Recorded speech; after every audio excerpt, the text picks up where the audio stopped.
Hi and welcome back. I've sanded the Bubinga, and I've sanded it I started with 80 and then went to 120 and then 150.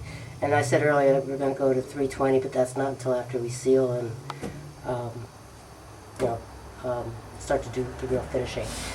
Also, I wanted to mention, which I didn't before, that for the sides, to keep the undulation on the Bubinga, I'm going to be grinding it down with a little grinder that I have with those sanding wheels, and then I'll use a wire brush wheel, and that way I can really stay with the undulation of the sides of the Bubinga and the live edge.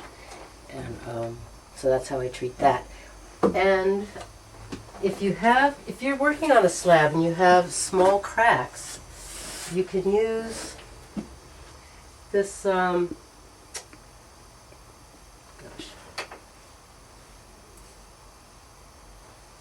cyanoacrylic glue. It's really, especially the thick, it's gap filling, and it's really great for the smaller gaps, so you don't have to pull out the two-part resins. That is another way to fill the larger gaps and like you're working with slabs. Okay, so I'm going to apply some shellac, and it's the Seal-A-Cell Sensor. It's a de-waxed shellac, so I'm just going to put it on and use it to as a seal coat, and then I will also be sanding it off. So I was going to spray it, but I'm not too particular. I'm just going to put it on by hand, and it dries so fast. It's a great sealer. I love shellac. If you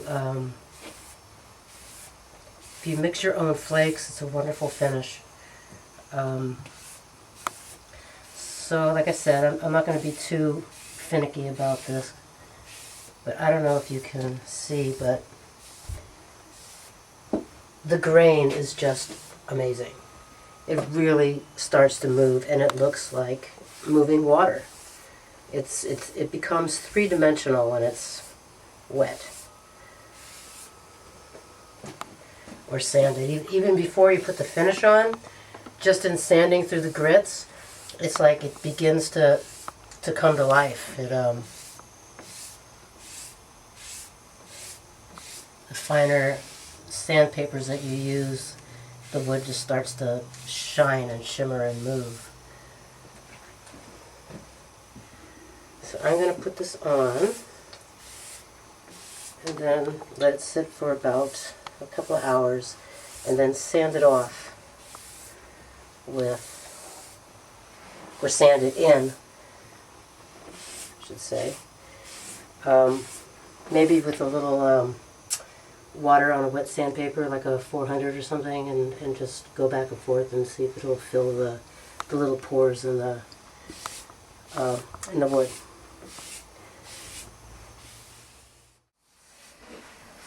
So as many people know, Bubinga is from Africa, and I was reading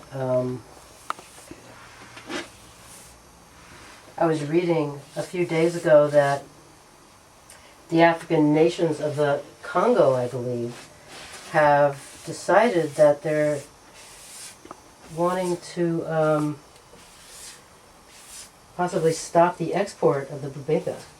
Like I also said earlier, I primarily worked in wind-fallen trees and sustainable woods, and so I think it's good that Africa is really seeing the amazing woods and trees that they have in their country, and they're going to preserve them.